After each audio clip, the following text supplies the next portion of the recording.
All right, everyone, welcome. This is our first session of the weekly podcast where we'll look at the Lenten Pray 40 Challenge from Hallow, the Hallow app that all of our Bishop Moore Catholic students and families have access to. Such a blessing. And really what they're doing with this Pray 40 is really two kind of paths they're looking at. One is this incredible story of a man named Takashi Nagai. If you have not heard of him, check him out. Google him. This incredible story, a survivor of the atomic bomb in Nagasaki in 1945. Just this incredible real-life story. I think he was 2,000 feet away from where the bomb detonated. Am I right about that? Yep. Like half a mile away. Survived it, which is an incredible story of redemption that we'll dive into.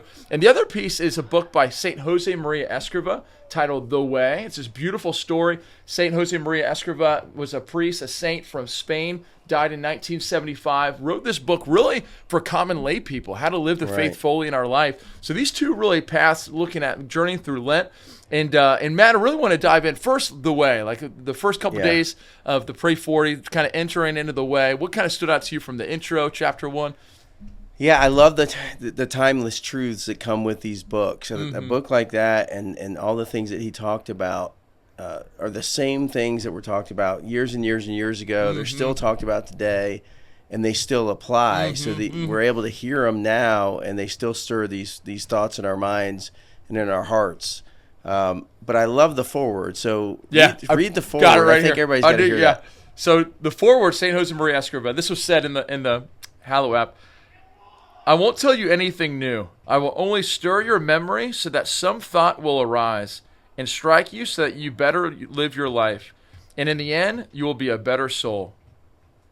Yeah. So I won't tell you anything new. So I know that jumped out to you. It did. It did, again, because it's not new stuff. It's not things that we haven't heard before. But like I mentioned the other day, when you hear something with a different perspective and your heart's open to it and you're able to hear it, it stirs your heart in an entirely different way, and that's what it's doing for me, and I think that's what it'll do for a lot of people. Gosh, yeah, and I love this whole mission. St. Jose Maria Escriva, gosh, his story is all about, because for a long time, people thought holiness was just for the priests and the nuns, the religion, and that's great. Like, obviously, they're supposed to lead us in our faith, but really, holiness is it's a universal call for all people, no matter where you're at in your life, in your journey, your vocation. So this book, The Way, written by St. Jose Maria Escriva, it's all about how does the common person live out holiness in their daily life and their walk with the Lord as a doctor, as a teacher, as a trash, garbage man, whatever it may be, right? Everything in between, as a mom, as a dad. How do we follow Christ? Because it's not mundane, Like I think about changing diapers because we have 2 little babies now, changing like 50 diapers a day. Peyton reminds me how many we change every day. Yeah. But it's like, man, how do I use that to glorify God? And this book has helped me tremendously in seeing like the little things, man, when we offer it to God, it can be something beautiful. It can be a prayer. It can be holy, Yeah. And some days I'm better at that than others. But yeah, it's nothing new. It just kind of stirs that thought in our mind of this can be holy, Yeah, I think that's, and even when we think about the things that we do as Catholics on a daily basis or on a weekly basis, even going to Mass and sometimes feeling like, oh, it's going to be the same thing. Well, it is sort of the same thing, but it's nothing new. But oftentimes, if you're open to the messaging and what you can hear, what God's trying to tell you in those moments, it can stir your heart in a completely new way. So that really resonated with me, him saying that and thinking about that, how it applies to my daily life, my daily walk. Amen. That's pretty Amen. interesting. Yeah. And kind of cross it over with this book, The Way. It's talking about especially how lay people can live out their faith or walk with the Lord. But the story of Takashi Nagai, this lay person who in the Catholic Church is a servant of God, kind of that first step to becoming a saint. And incredible story, obviously survived the atomic bomb in Nagasaki. Was a convert to Christianity. The bomb goes off, and I want to read this really quick. I know it stood out to both of us, but it's really the quote that he said in day 2 yesterday, and really right after the bomb happened. Right, he didn't know what happened. It just kind of this huge explosion. He survives, and he said he actually went out and knelt on the ashes, the rubble. However much time had passed, and this is what he said. He said in his journal, "Those ashes were the true testimony of the expiration of me and my works." So that line, those ashes were the true testimony of the expiration of me and my works. Yeah. So kind of you think about, man, somebody, like the story of Job in the Old Testament, you hit rock bottom, you lose everything. This guy literally lost everything. Right. Family, work, even his own health, because he died a couple of years later. But to think like, how do you respond to? How do you come back from that? Literally losing everything, not just like losing, like not even just losing your job or don't get into a certain college, whatever it may be. But he lost everything, you know. Yeah. So I don't know, like what kind of stood out to you from his story? Well, you think about it as if, what if that was me, and how would I respond? How would I feel, and how would I respond? And you like to think that you could have responded the same way that he did, but he prayed, and that was the first thing that he did when he woke up the next day. Was he knelt down on those ashes and he prayed to God for help, for guidance, for wisdom, for answers. Really, I'm sure. And then he got a response. Yeah. And I don't know what else you could do in those moments, and that's why I've always felt so confident in my relationship with God, knowing, and I tell the kids this, we talk to the kids all the time, our players and our students, that the one thing I can tell you for certain is that you'll never be alone.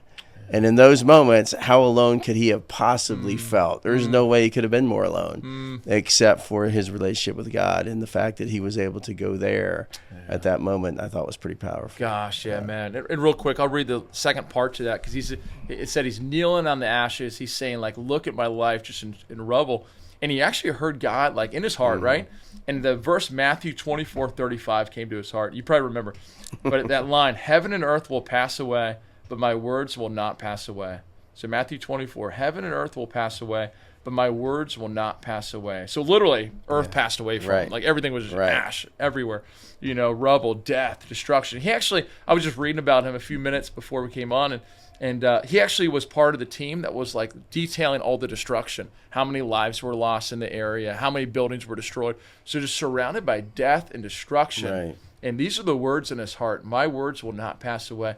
And you think about what faith, man. And how does he get to have that faith in this moment? And you kind of think like, you know, heroes aren't made overnight. You know, this is heroic. This is heroic for someone to have this life story, this witness, this testimony. And to think like how many moments of his life up to this point he had chosen to live his life for God. You know, he'd chosen to give his heart to God over and over again, over and over again. So like when he faced this, literally the worst thing that could possibly happen, he's still able to say, gosh, your words will not pass away, Lord. I trust you. You know, kind of like that quote from our day one, like, I believe, help my unbelief. You know? Yeah, it's almost like a lifetime of training. Yeah. You know, he had the repetitions, he spent the time, he built the relationship. And when it was most needed in that critical moment, it was there for him. He was ready. Which is pretty awesome to think about. And then it makes me think about how many times I fail. How many days I don't step up to the plate and say, yes, Lord, I give you everything, you know. Anyways, well, cool, man. Well, you got his name right. Yeah, that's right. That's right. That was huge. But I'm excited. I'm excited to keep this journey going, to learn more about, I know we'll learn more about Tekashi, and keep diving into that book by Jose Maria Escriva. And if you have not yet, check it out. You can Google Tekashi Nagai's story. Hopefully you can follow along on Hallow with us. But also check out the book The Way, Jose Maria Escriva. It's really a collection of short sayings, maxims that he wrote, really for just common people, how to live their faith in the world around them. So it's really beautiful. So we'll hear more. It's going to be really good. All right. Hope everyone's having a beautiful Lent. We're praying for you guys, and thanks for journeying with us.